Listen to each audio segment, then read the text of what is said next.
पण संभाजीनगरमध्ये शहरात जिल्ह्यामध्ये जे काही नेते झाले कसं झाले, मग त्यांच्यामुळे हे शहर तेवढ्या वेगाने पुढे गेलं नाही, काय त्याची कारण आहेत?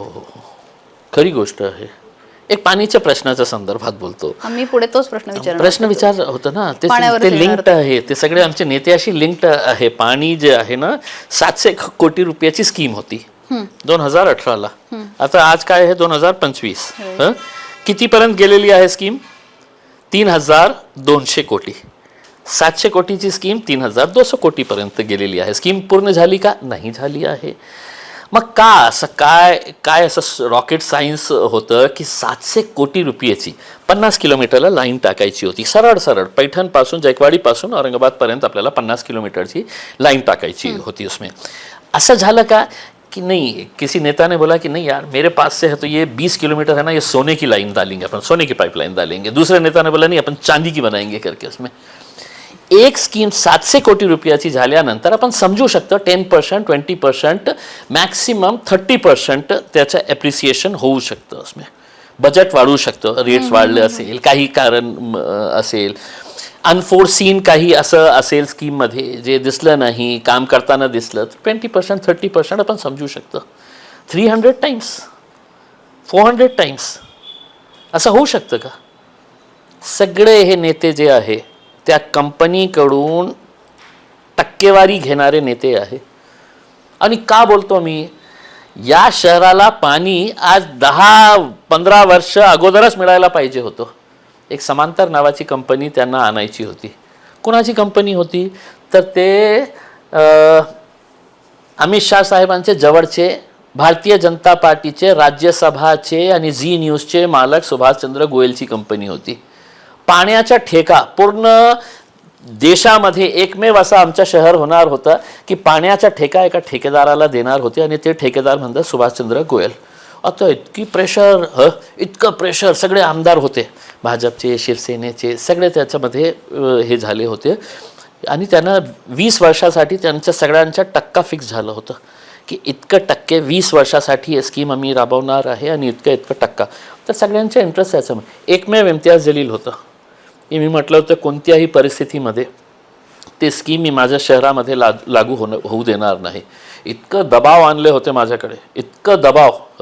IAS ऑफिसर्स माझ्या घरी येऊन बसले होते की साहेब आप क्यों विरोध कर रहे होते. देवेंद्र फडणवीस साहेबांनी मंत्रालयामध्ये, कॅमेरावर बोलतो, मंत्रालयामध्ये एक मीटिंग कॉल केली होती. ते सगळं मोठे मोठे सूट बूट घालून आलेले ऑफिसर्स होते, त्यांचे सगळे आमदार होते. सगळ्यांना विचारलं अतुल साहेबांना, हो साहेब तुम्ही जो निर्णय घेतील आम्हाला मान्य आहे. संजय शिरसाट होते आमदार, नाही साहेब तुम्ही जसं आम्हाला पाणी पाहिजे तुम्ही जे निर्णय. मी म्हटलं नाही साहेब, स्कीम इतकी चांगली असेल तर तुम्ही नागपूरला घेऊन जा ना पहिले. बोलणारा इम्तियाज जलील होता त्या मीटिंगमध्ये. असं चिडले देवेंद्र फडणवीस, फाईल उचलले, बोले औरंगाबाद को अब 10-20 साल तक. मी म्हटलं असं काय रॉकेट सायन्स आहे जे महाराष्ट्र जीवन प्राधिकरण जे सरकारचं डिपार्टमेंट आहे ते करू शकत नाही आणि ते हे करणार आहे, सुभाषचंद्र गोयलची कंपनी करणार आहे. असं काय रॉकेट सायन्स आहे की तुम्ही त्यांच्या हातात हे देता आहे करके. मी माझा विरोध कायम ठेवला. माझ्यावर इतकं दबाव आणले होते, इतकं दबाव सगळ्या रीतीने. फायनान्शियल मला विकत घेण्याचा प्रयत्न केला.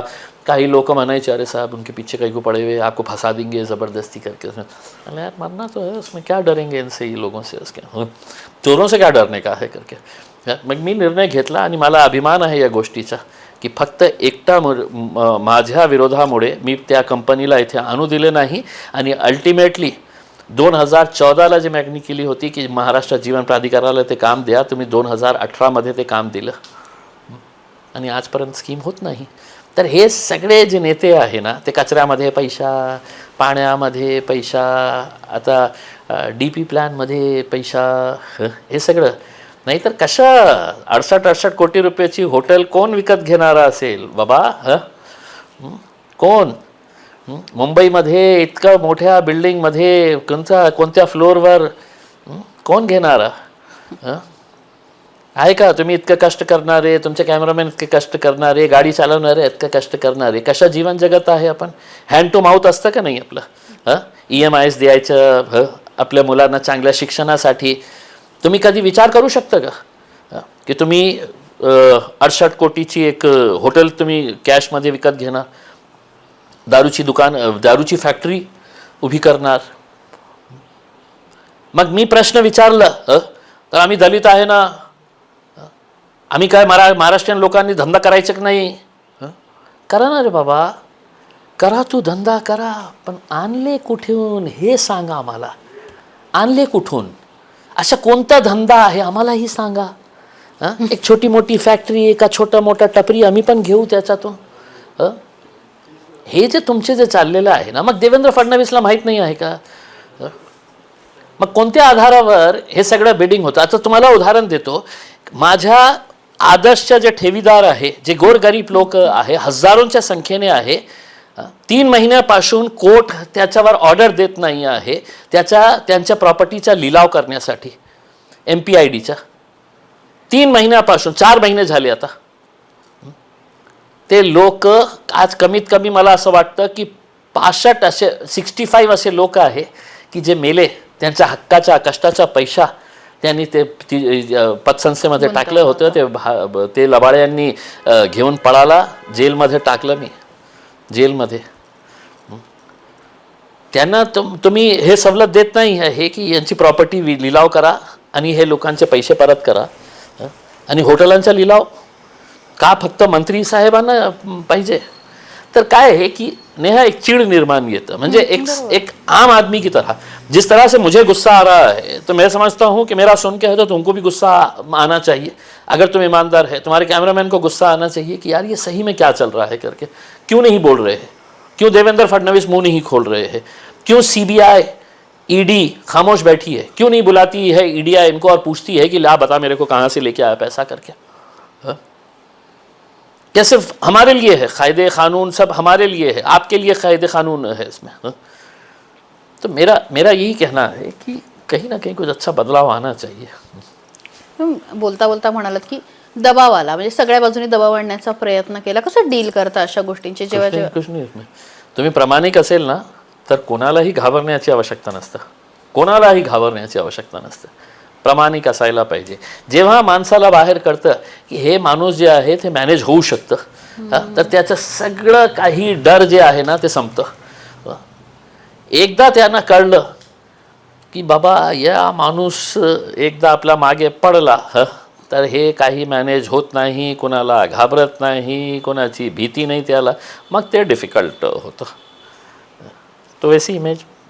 पण हे भेटतात का? म्हणजे हे जे खैरे, भुमरे, दानवे, सत्तार हे असे भेटतं ना. काय बोलतात? काही नाही, हॅलो, हाय, नमस्कार. मनामध्ये शिव्या देत असेल पण असं बघताना असं हसून कसं चाललं असं बोलतं. देश विदेशातील प्रत्येक घडामोडींचे लाईव्ह अपडेट मिळवण्यासाठी आता साम टीव्हीच्या सर्व सोशल मीडिया प्लॅटफॉर्मला लाईक, फॉलो आणि सबस्क्राईब